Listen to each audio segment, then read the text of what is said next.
Olá, meu nome é Felipe Martins de Oliveira e você está ouvindo a série Espiritualidade para Todos os Dias. A reflexão dessa semana encontra-se nos seguintes textos bíblicos: Mateus 4, de 1 a 11, Marcos 1, 12 e 13 e Lucas 4, de 1 a 13, e corresponde à semana 8 do Guia Devocional do Evangelho segundo Mateus, Marcos e Lucas, cujo título é A Tentação de Jesus. Vamos à leitura dos textos bíblicos. Mateus 4, de 1 a 11. Então Jesus foi levado pelo Espírito ao deserto para ser tentado pelo diabo. Depois de jejuar 40 dias e 40 noites, teve fome. O tentador aproximou-se dele e disse: Se és o Filho de Deus, manda que estas pedras se transformem em pães. Jesus respondeu: Está escrito, nem só de pão viverá o homem, mas de toda palavra que procede da boca de Deus. Então o diabo o levou à cidade santa, colocou-o na parte mais alta do templo e lhe disse: Se és o Filho de Deus, joga-te daqui para baixo. Pois está escrito, ele dará ordens a seus anjos a seu respeito, e com as mãos eles o segurarão, para que você não tropece em alguma pedra. Jesus lhe respondeu: Também está escrito, não ponha à prova o Senhor, o seu Deus. Depois, o diabo o levou a um monte muito alto e mostrou-lhe todos os reinos do mundo e o seu esplendor. Ele disse: Tudo isso te darei, se te prostrares e me adorares. Jesus lhe disse: Retire-se, Satanás, pois está escrito, adore o Senhor seu Deus, e só a ele preste culto. Então o diabo o deixou, e anjos vieram e o serviram. Marcos 1, 12 e 13. Logo após, o Espírito o impeliu para o deserto. Ali esteve 40 dias, sendo tentado por Satanás. Estava com os animais selvagens, e anjos o serviam. Lucas 4, de 1 a 13.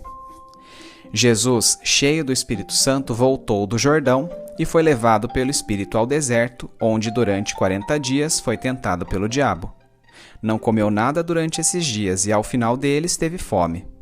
O diabo lhe disse: Se és o Filho de Deus, manda esta pedra transformar-se em pão. Jesus respondeu: Está escrito, nem só de pão viverá o homem. O diabo o levou a um lugar alto e mostrou-lhe num relance todos os reinos do mundo, e lhe disse: Eu te darei toda a autoridade sobre eles e todo o seu esplendor, porque me foram dados e posso dá-los a quem eu quiser. Então, se me adorares, tudo será teu. Jesus respondeu: Está escrito, adore o Senhor, o seu Deus, e só a ele preste culto. O diabo o levou a Jerusalém, colocou-o na parte mais alta do templo e lhe disse: Se és o Filho de Deus, joga-te daqui para baixo, pois está escrito, ele dará ordens a seus anjos a seu respeito para o guardarem. Com as mãos eles o segurarão, para que você não tropece em alguma pedra. Jesus respondeu: Dito está, não ponha à prova o Senhor, o seu Deus. Tendo terminado todas estas tentações, o diabo o deixou até a ocasião oportuna.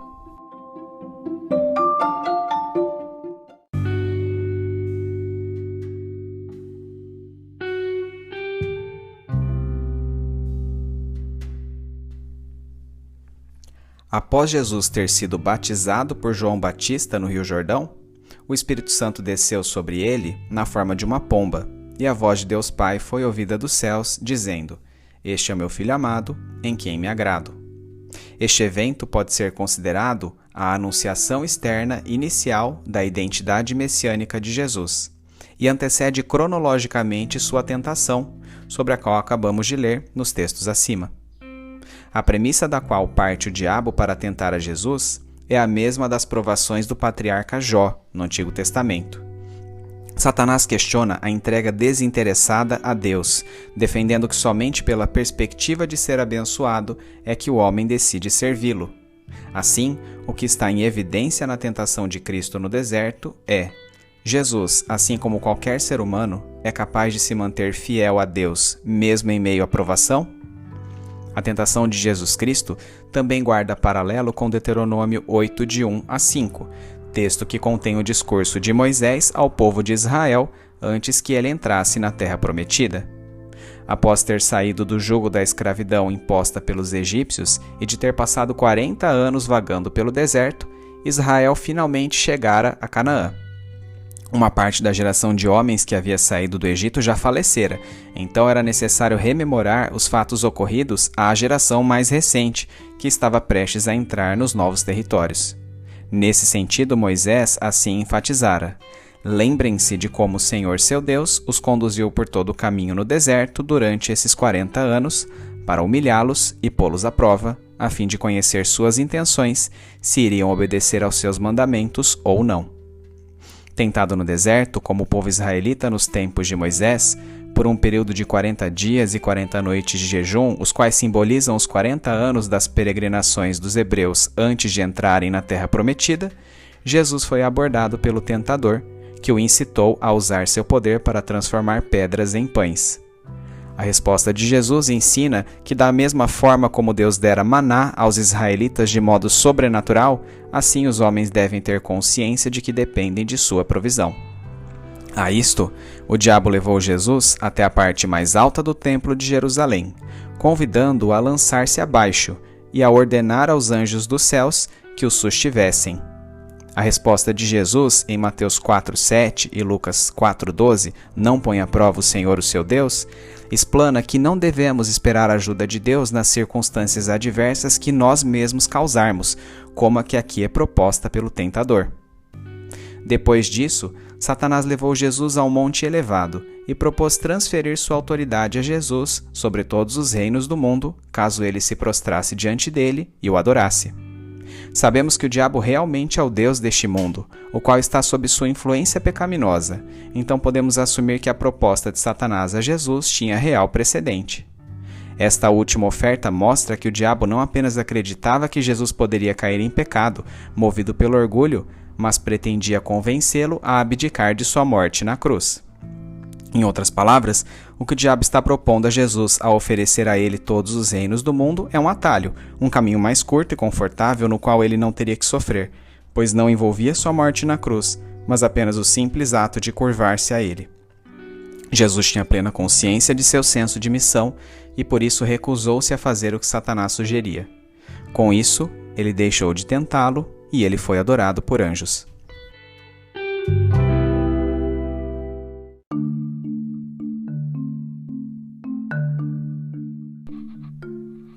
Aplicação prática.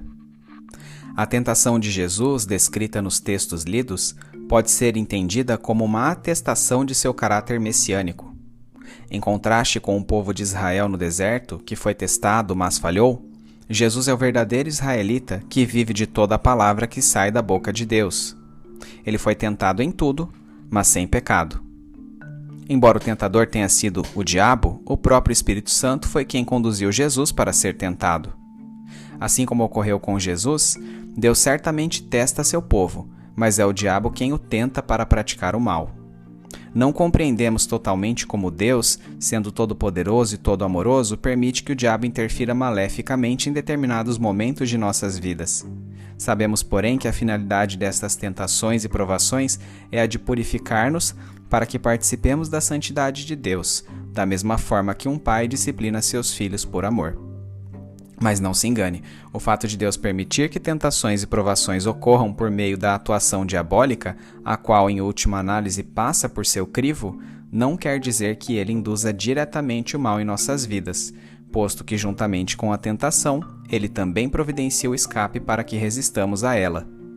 Seja por nossa própria consciência, seja pelas palavras de outras pessoas, ou por fatos ocorridos em nossas vidas, a todo tempo, o Espírito Santo nos dá munição para lutar contra o pecado que as tentações propõem. Portanto, jamais poderemos culpar a Deus por não termos resistido a determinada tentação, pois os responsáveis seremos nós mesmos ao termos cedido a nossas más inclinações. A ocorrência da tentação de Jesus no início de seu ministério permite-nos depreender o tipo de Messias que ele haveria de ser. Em primeiro lugar, ele não usaria seu poder sobrenatural para satisfazer a necessidades próprias. Em segundo lugar, não faria deste poder um espetáculo para conquistar multidões de seguidores, o que fica particularmente claro quando lemos, em diversas passagens, seus pedidos de discrição àqueles que haviam sido agraciados com seus milagres. Por último, Jesus jamais manifestaria seu poder fazendo concessões a Satanás. Jesus sabia quem ele era em Deus e, baseado nessa identidade, estava disposto a levar a cabo seus planos a qualquer custo. Ricardo Barbosa de Souza comenta a esse respeito em sua obra Janelas para a Vida, Espiritualidade do Cotidiano. Quando Satanás se aproximou de Jesus para tentá-lo, o primeiro desafio foi: se és filho de Deus, manda. A dúvida lançada não era em relação ao poder de Jesus de transformar pedras em pães ou saltar do alto do templo e ordenar aos anjos que o socorressem. A dúvida era em relação à voz que ele acabara de ouvir no Jordão, dizendo: este é meu filho amado, em quem tenho prazer. A preocupação de Satanás não está no poder de Jesus para transformar pedras ou dar qualquer show que demonstre sua habilidade em manipular as forças cósmicas. Sua preocupação está em levantar suspeitas, colocar sob dúvidas e, por fim, arruinar a relação única que o filho tem com o pai. Jesus não precisou dar prova alguma de seu poder para mostrar que, de fato, ele era o Cristo de Deus, porque o seu poder fora definido na voz do Jordão. Mesmo não tendo pecado nem exprimido qualquer inclinação para o mal, Jesus foi tentado com realidade e não apenas de modo simbólico. O tentador apresentou-lhe oportunidades reais para pecar, mas Jesus a todas resistiu usando a espada do Espírito, a palavra de Deus. Isso nos mostra que ter conhecimento da Bíblia e, mais importante, colocar em prática seus princípios e valores é fundamental para resistirmos às tentações e não pecarmos contra Deus.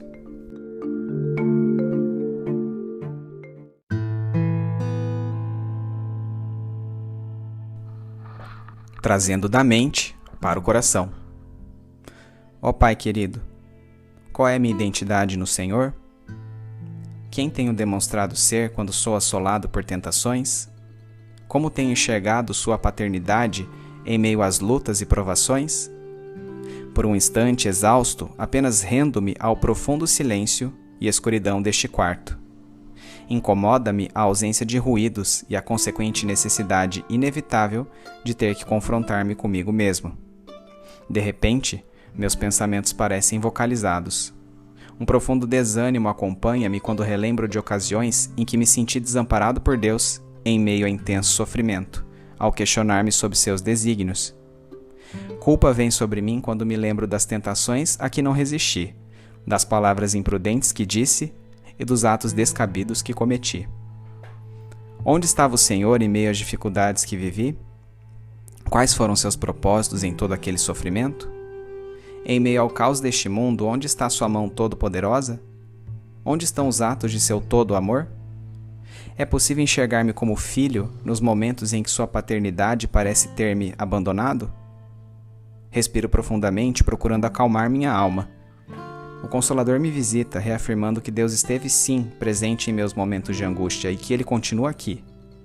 Esse mesmo Espírito me faz olhar para o Cristo crucificado, lembrando-me que esta é a dimensão do amor e da importância que Deus dá ao meu sofrimento, ao sofrimento humano, a ponto de entregar a si mesmo à morte em meu lugar. O ajudador também me recorda de suas promessas de uma eternidade livre de lágrimas. Meu reino ainda não está completo. Ouço o próprio Deus sussurrar a meus ouvidos. Estou preparando o lugar para buscá-lo, e então viveremos eternamente em plena alegria. Minha mente parafraseia as promessas do Deus homem. Aguente firme. Amo você e quero que você seja resiliente, que seja forte, que tenha fibra. As provações que eu envio são meu treino para que você seja maduro.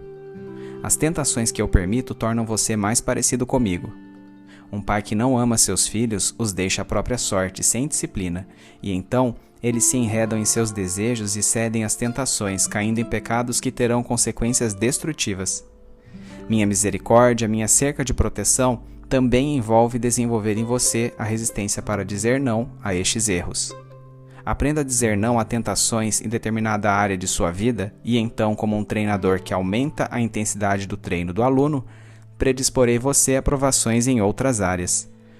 Quando você for aprovado e não mais ceder à avareza, permitirei que as tentações lhe sobrevenham na área da sexualidade. Quando você estiver pronto neste escopo, minha permissão se estenderá para seu domínio próprio, e assim por diante, até que você seja mais e mais parecido com Jesus. Filho, não tente entender meus parâmetros ou meus métodos. Renda-se apenas em humildade. Como Jó, que não recebeu resposta para as razões de seu sofrimento, não devo explicações a você.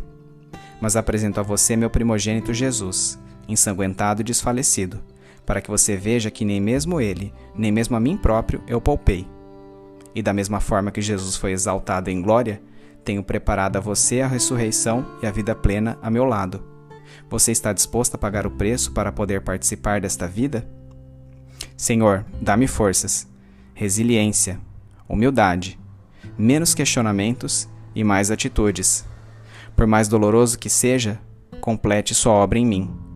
Apenas peço que me sustente, que eu saiba reconhecer seus subsídios para resistir às tentações. Faça de mim cristão aprovado, filho digno, homem de fé, cuja vida tenha valido a pena para construir seu reino. Em nome de Jesus. Amém.